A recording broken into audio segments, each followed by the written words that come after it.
So, I wanted to come on here and make a video about something that I actually don't really see a lot of people talking about because I guess more people really felt this toward Saturday night's main event back in December, but I feel like this was like the nail in the coffin if that wasn't the official death of WWE, because to me, that was at SummerSlam.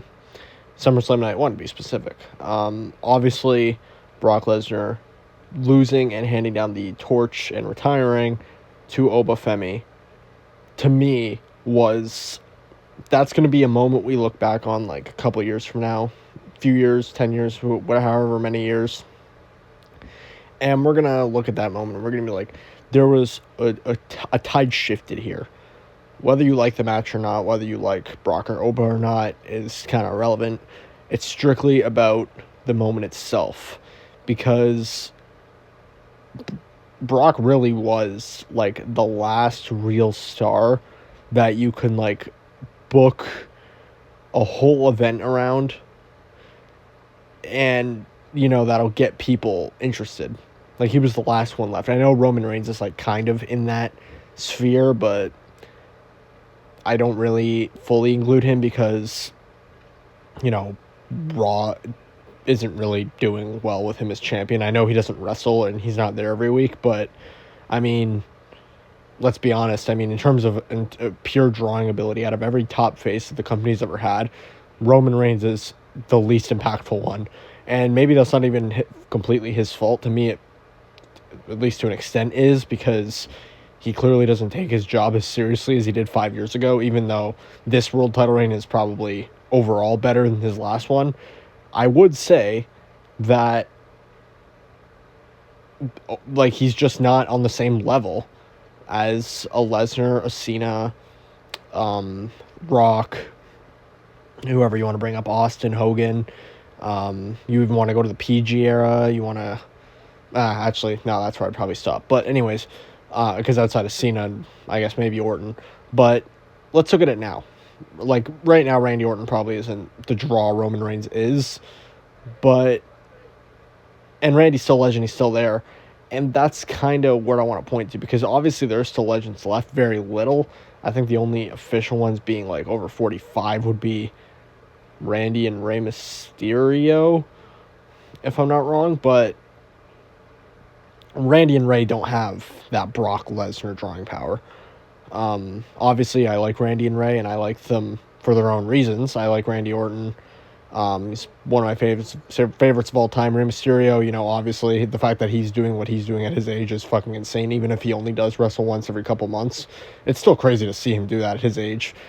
But the point of this video that I wanted to get into is the fact that I think Brock Lesnar wanted this moment he wanted this to be kind of his, I guess, Undertaker to him moment, if you know what I mean, at WrestleMania 30, where it does kind of feel like a passing the torch. I mean, it was way different because Undertaker and Brock didn't talk after Brock beat him, and, it was the streak and everything. It was a little bit different, but the implication is that Undertaker had so many years of dominance. Now he's kind of handed that down to Brock, and it did kind of feel that way because after Undertaker kind of, went into the shade or kind of faded away as a wrestler. I mean, I know he was probably part-time, like at his retirement, probably started part-time like in the late 2000s, because he would wrestle on SmackDown even in like 08 and shit, but that's besides the point. I think that's what Brock was going for here, and that's even why he paid tribute to Undertaker in the match. I mean, I think he was in the stands watching too, but regardless, to me, I think he envisioned it as what Taker did to him, he was doing for Oba. And I wish, as a Brock Lesnar fan, and as an Obafemi fan, honestly, that was the case, but it's not. It is not, obviously, because the company is in a lot different of a place in 2026 as it was in 2014. And it's not a much better place. It's a much worse place because they're on Netflix. They're not obviously probably making the numbers that they should be. They're not giving Netflix the numbers they want. They're probably going to opt out in 2030 because I think that's when the opt out start date starts, and they can, kind of decide where they're going from there. But I don't know. To me, the future looks a lot more bleak than it did in 2014. I know we kind of have this discussion every time this part of the WWE. I don't want to say calendar because it doesn't happen every year, but it does happen, once every like 10, 15 years, where somebody big will lose a match, and then they kind of hand over that mantle to the other guy. And like, I know like they try to do this shit like this all the time. Like they did it with Cody and Cena, but like that's bullshit, obviously, because obviously John Cena is never gonna, Cody's never gonna have the career Cena did. Like it's not even close. It's just not gonna happen. Cody is worse than John Cena at like everything. So obviously that's bullshit. And I guess you can kind of say the same thing with Obafemi and Brock. Like, as much as I do like Obafemi, and I think Oba's probably better than Cody, Obafemi's not Brock Lesnar. Like, that's the thing. And we kind of are in a weird spot because back then, you can get away with that kind of stuff easier because back then people felt like equals more than they do now. But it's like you're comparing a guy, and I know no one's ever going to have a Lesnar career, but you're comparing a guy who came to WWE barely knowing what it even was, pretty much not knowing what it was, became the top star at that, decided the schedule's too much for him. WWE obviously didn't want to shorten the schedule at the time because back then, if you were a top guy, you had to be there actively, unlike now. See, if that happened to Brock Lesnar in 2026, he probably would have stayed with WWE, not went to UFC. But anyways, despite that, he went to UFC because WWE obviously wasn't willing to give him a lighter schedule. And for probably a mirage of other reasons, but that being the main one because, it's Brock Lesnar. So, with that being said, of course, this leads up to him going to UFC, where he would not only win the UFC championship by defeating Frank Mir, who he'd previously lost to, but he beat Frank Mir for the UFC championship, dominated UFC, beat some all-time greats there, came back to WWE, ended the streak, beat John Cena, blah, blah, blah, blah, whatever, had a 2-year title reign in 2017, 2018. And then, I guess after that, that's when he was really in his, like, Undertaker run, where, like, it felt like any match could be his last. But, with that being said, he did, do all that, and that's a lot to do in WWE. No one can have a career like that. That is a once-in-a-generation career. He's won the Royal Rumble.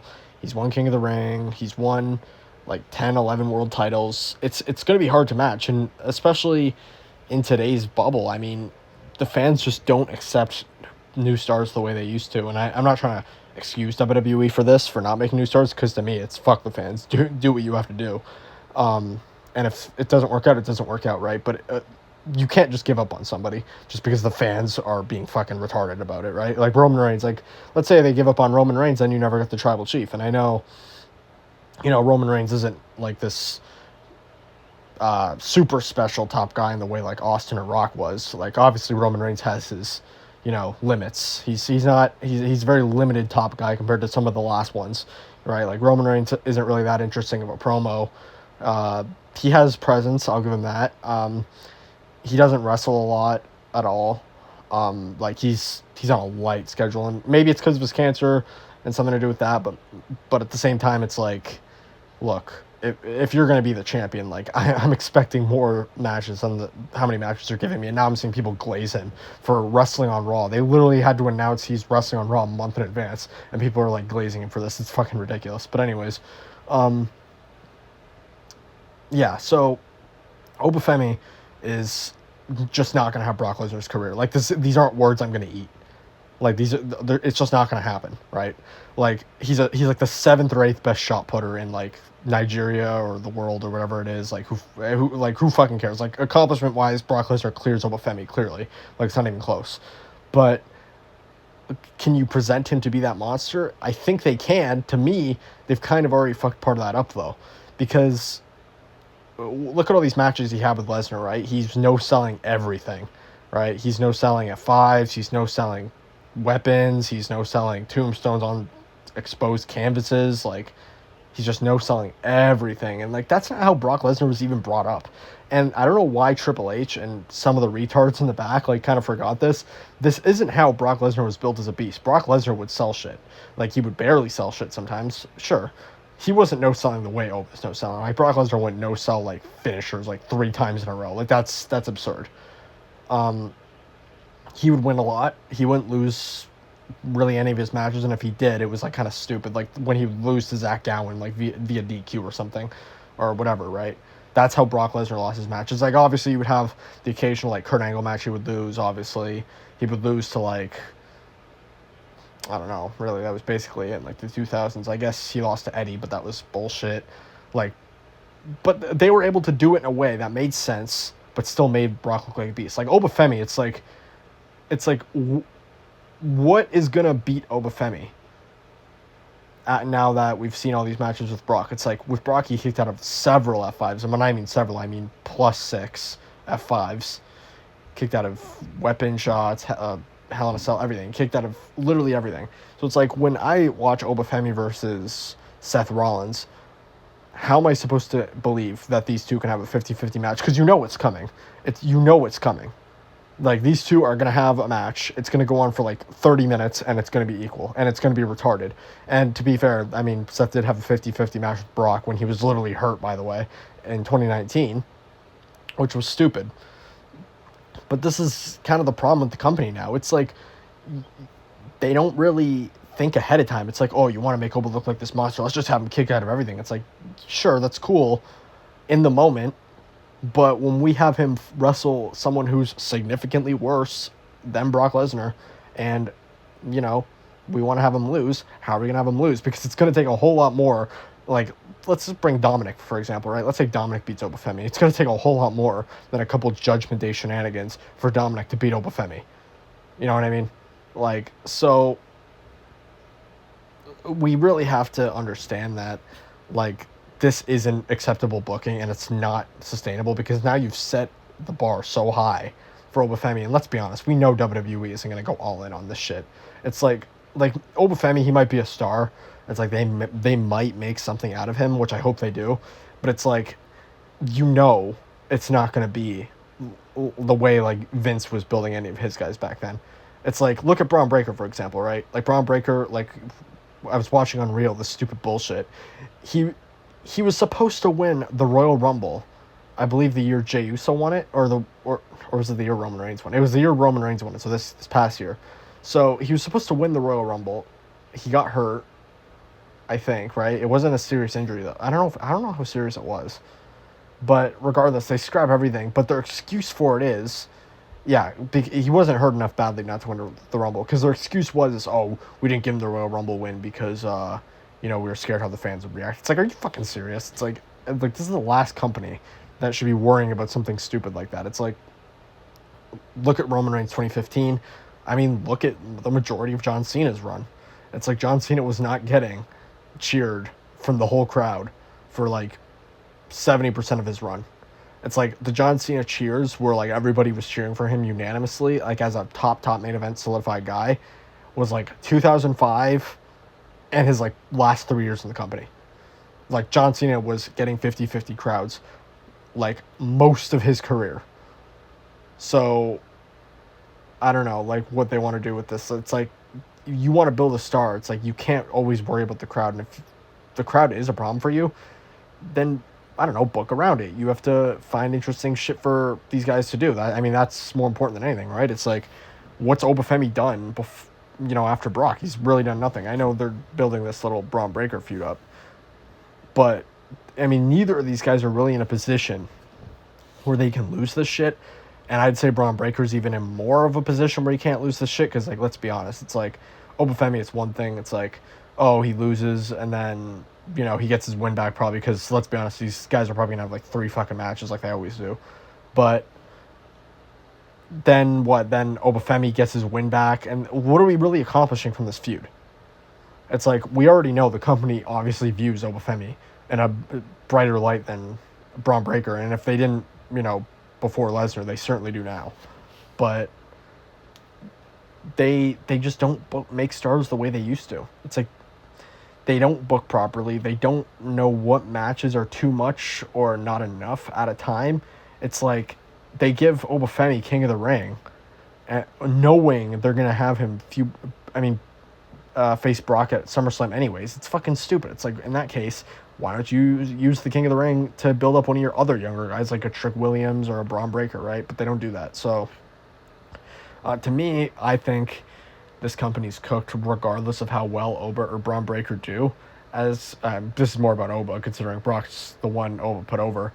But I don't think this company has the ability to make a star like Brock again, where you can just get him on a card and automatically people at least care about one of the matches. Like, that's just not going to happen.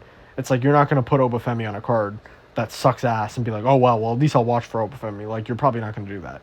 It's like the only guy who has even close to that kind of ability at this point is Roman Reigns. And, like, even then, it's like, I don't care enough about a Roman Reigns match to freaking watch it live, because it's like, I know he's going to win. It's like, I mean, it depends on the match. Like, if it's Roman Reigns versus, I don't fucking know, like Lesnar, I'll watch that, right? I'll watch that live. But if it's Roman Reigns versus LA Knight, I don't need to watch this shit live. I know exactly who's going to win. It could be a good match, sure. I know Roman Reigns is going to win this shit. It's like, I don't need to see this shit live. So, you know what I mean? Like, to me, Brock, Cena, like, those were the last two guys they really had where you could build a whole card around them.